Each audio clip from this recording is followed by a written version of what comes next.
Hi everybody, it's Jenny Z. I hope you're having a really great Friday. It's in the afternoon. It's about almost 3 o'clock in the afternoon, and I'm going live here to do a guided self-empathy practice. I just had a really great acupuncture session from Jeff at Root and Branch in Hopkinton, Massachusetts this morning, and I've rediscovered my baseline of balance. So I felt very guided to offer a practice for others to find what is seemingly sometimes elusive, which is balance. So what I'm going to be guiding you through is a self-empathy practice, like I said, and it is a tool in the Nonviolent Communications model, NVC for short. And we need skillful ways to be able to respond to strong emotions and conflict and strong, complex situations now more than ever. There's a lot of things happening in our world right now that, coronavirus and race conversations and beliefs and injustices that are happening. And also, there's a lot of things that are happening in our world, in our personal world, with our friends and our family and that layer. How do we talk to people that we love that maybe have differing opinions? In light of information that all the information bombarding our senses right now, how are we processing that information? What are our thoughts? Sometimes, Dharma teacher Joanne Friday likes to remind us, you have to know what your capacity is. If your capacity is this and you're doing this much, then you're outside of your capacity and you may be susceptible to being thrown off balance. So it's important to look at, where is your window of tolerance? My counselor likes to talk about window of tolerance. And if you get bumped outside your window of tolerance, you're not able to take things in because you might just check out. So that's why self-empathy is really important. It's a tool for resilience. It's a tool to come back to ourselves and to come back to our baselines. And, everybody has that not coping mechanism, but things that like right the ship. So, some people love to go out into nature. Some people like to do other things. They have hobbies and things that they enjoy and that provides this momentary, not momentary, but some time to go back within. And I think that is super important. And that's what this practice is, this self-empathy practice. So I'd like to invite you to find a comfortable position to sit or lay down in. And if you're not able to sit or lay down, that's fine. You can walk around if you're a pacer like me. I'm not pacing right now, but sometimes when I'm listening to meditations, I like to pace because I like to move the energy by moving my body. So whatever feels best for you. Basically, this self-empathy practice is all about tuning into the body. It's about following your breath.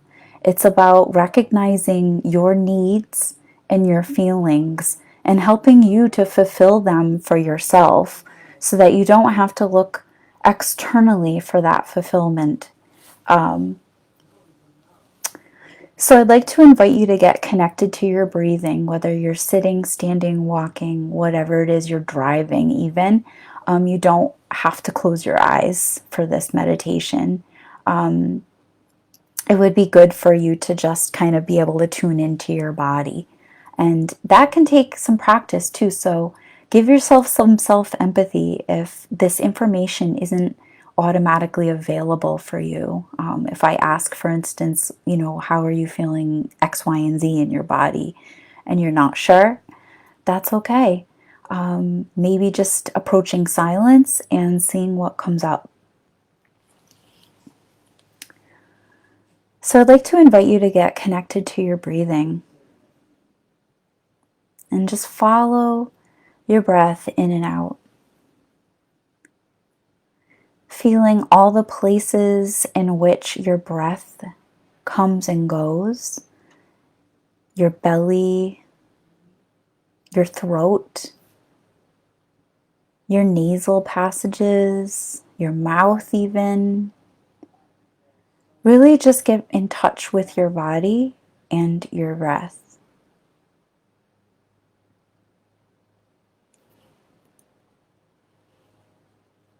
And follow your breath in and out, noticing the air coming in and out of your nostrils, and the rising and falling of your chest, and the air in the back of your throat. Just connect with your whole body through this breathing practice.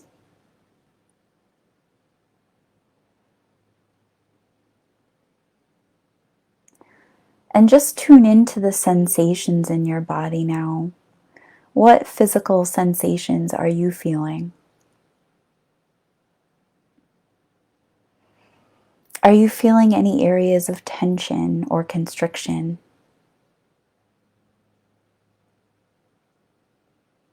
Are you feeling any areas of freedom, liberation?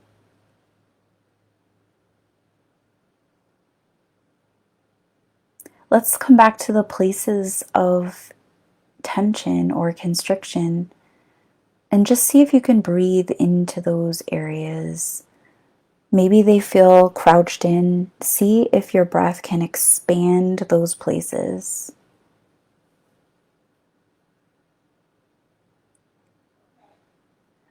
Now just check in with your emotional body and see what emotions you're feeling right now. And just name the emotion that you might be feeling. Are you feeling a little anxious? Are you feeling a little fearful? Maybe overwhelmed? Maybe light and happy? Maybe a little tense? Just be with whatever feeling that you're having right now. Fully connect with these feelings.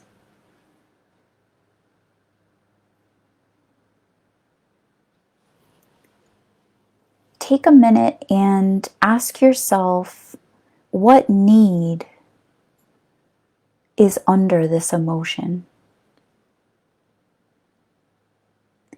What need do you have that is under this emotion, that's fueling this emotion? Do you have a need for trust? Do you have a need for order? Or do you have a need for celebration? Maybe you have a need for ease.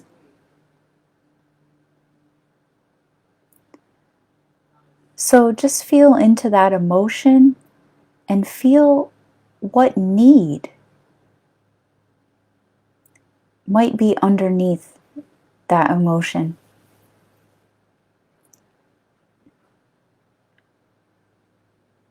Just being curious and open. If it doesn't make sense to the logical mind, that's fine.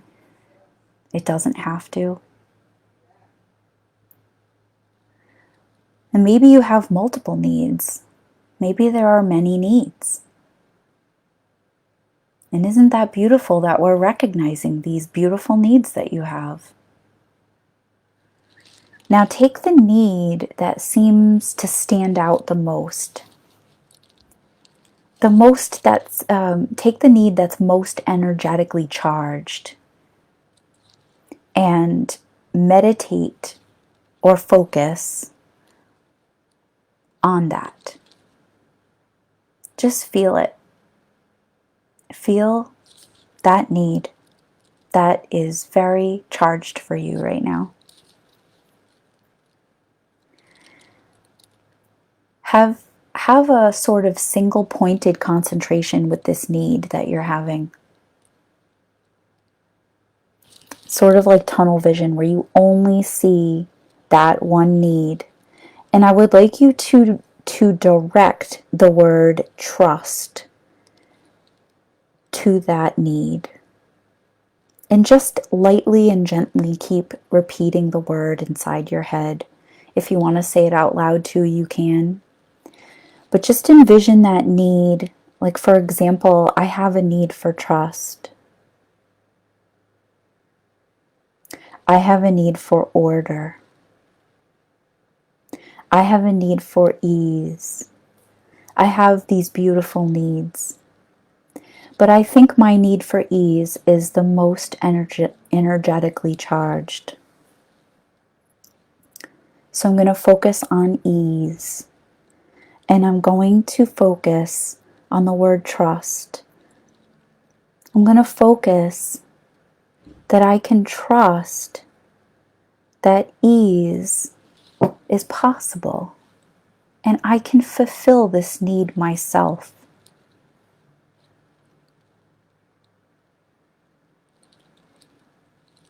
Get in touch with this feeling or these feelings that you might be having about the ability to potentially fulfill these needs for yourself. What does that feel like? And whatever is coming up, so allowing it to be there.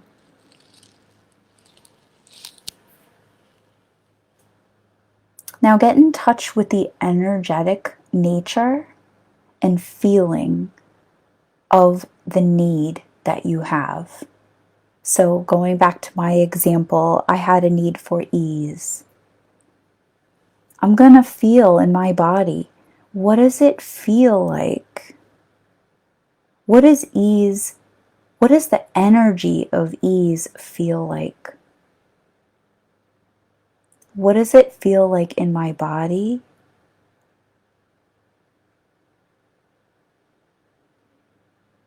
And for me right now, feeling that, it feels like a crumpled piece of paper. I don't know why, but it does.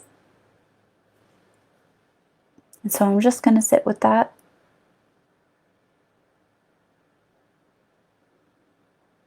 So what is that energetic feeling that you're feeling about the need that you have?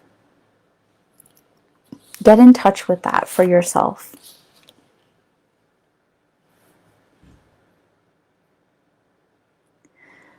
Ask how you're feeling now that you're connecting with your need. And the energy of the need. Maybe it won't make logical sense about what you're feeling or sensing, but that's okay. It only needs to make sense to your body.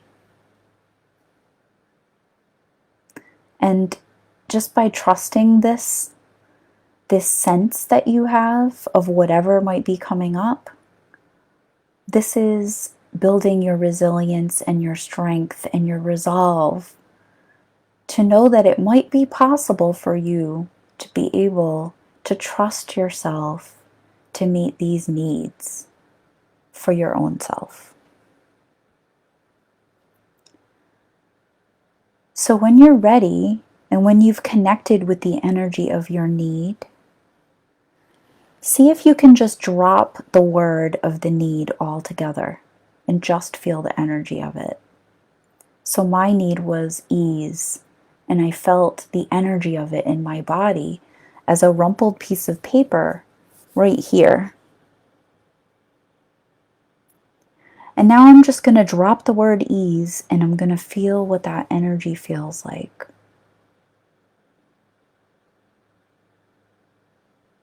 And I'm going to see if I can feel like I can meet this need for myself. I'm going to check in and see, can I meet this need for myself?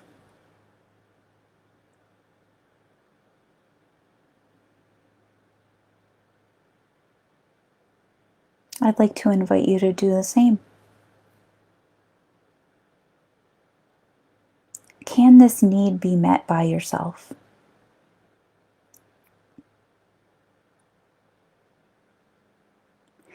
Take a moment and feel the energy of your need in your heart. What does that feel like?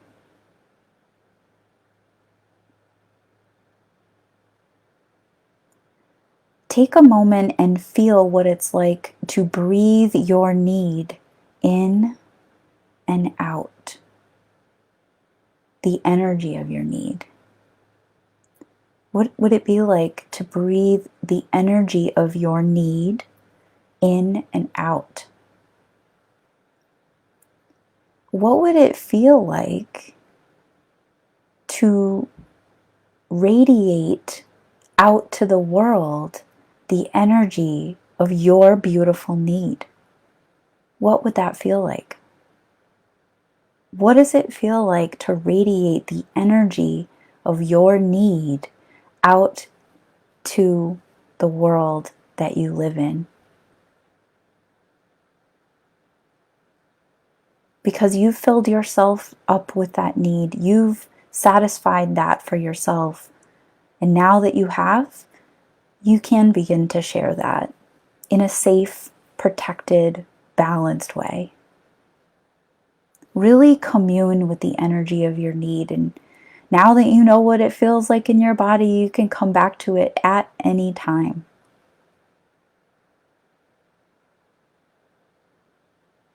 And so I'm curious, does your body feel different after this self-empathy practice?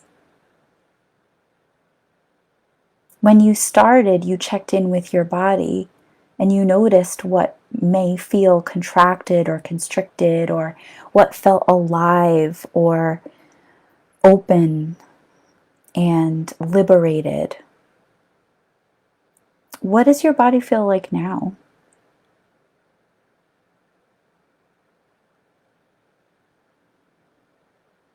And I'd like to invite you to listen to this practice as many times as you would like. And in the nonviolent communications practice, this practice of self-empathy is vital to responding skillfully. And it starts with us. We have to respond skillfully to our own selves, because sometimes, I will admit, I drown myself out and I forget to pay attention. So this is a wonderful way to get back in touch. Another way, which I put in the comments section, is to have somebody read this to you. That's why I decided to do this meditation, because it's wonderful for someone to just read this to you and even witness you. It's very powerful. In the nonviolent communications practice, we have something called empathy buddies.